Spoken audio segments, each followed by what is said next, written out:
So I was recently asked if I could do a video comparing the a6100, the a6400, and the a6600 for entrepreneurs and content creators, and really just kind of get down to the nitty gritty of which one should you buy for video. So let's get into it. So similar to other brands, Sony has a line of cameras and they're always trying to make one that fits a specific bill for a specific person. When I talk about entrepreneurs that are creating content, we're really kind of in an in-between, you know, YouTube content creation, you know, some filmmaking type things and other stuff that really doesn't apply to any one only specific category, if that makes sense.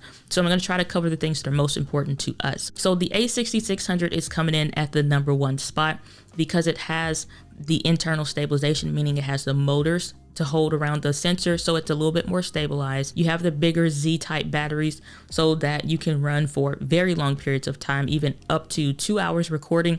You're still able to have over half of the battery still available to you, whereas on the a64 or a6100, the battery symbol is just on and it's ready to cut off. You also have a headphone jack that includes there, as well as eye autofocus in video mode, not just in photo, but in video mode. Now, when you look at the a6400, it's coming in at #2, a6100 coming in at #3. There's not a whole lot of difference between the two. Some people are confused as to what to get. The difference between the a64 and 61 is simply this. The a6400 has a few more custom function dials or buttons that you can program to do specific functions, and you have the color grading profiles on there. The a6100 is somebody that's looking to not color grade. They're mostly, maybe this camera lives on a tripod. Maybe this is your ultimate live streaming camera because it has the clean HDMI out, unlimited 4K and 1080p recording. It can do just about whatever you throw at it. I've done just over 3 hours, I think it was, of 4K and 1080p recording.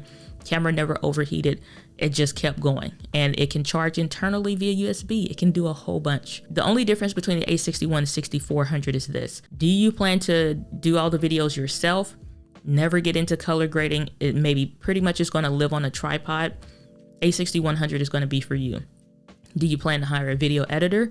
Do you plan to kind of do more of the video type stuff yourself, longer form content, and you want to be able to hand this off to a video editor at some point and let them kind of color grade it for you a little bit?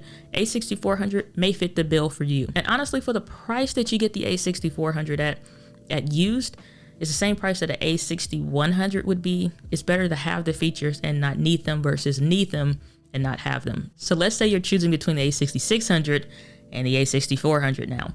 Now we're really into some nitty gritty details that might be important to you. Picture profiles and the stuff is pretty much the same. Now we're looking into, are you taking this camera as your run and gun camera? Because that little bit of a difference is not a ton, because Sony doesn't have the best internal image stabilization, or IBIS as it's known. They don't have the best, but can you get by with it? Yeah. And again, I would rather have more and just have that extra little bit of oomph versus not having it at all. So the a6400 doesn't have that internal image stabilization. It doesn't have any stabilization at all. So either the lens needs to have it, or you need to be prepared to do that in editing. And that can be a lot for a lot of people, or even fly it off a gimbal. If you're not trying to do that, don't get the camera. If it's going to live on a tripod and, you know, doing this kind of a stuff, long form content, whatever you want to throw at it, a6400 is plenty good. There's not a bad camera, period. A6600 is now, if we're taking this off the tripod, having a bigger battery. So it definitely makes a difference in the real-time application. Even if you're just recording in an environment like this, you don't want to keep having to swap batteries or put one on the charge and grab another one.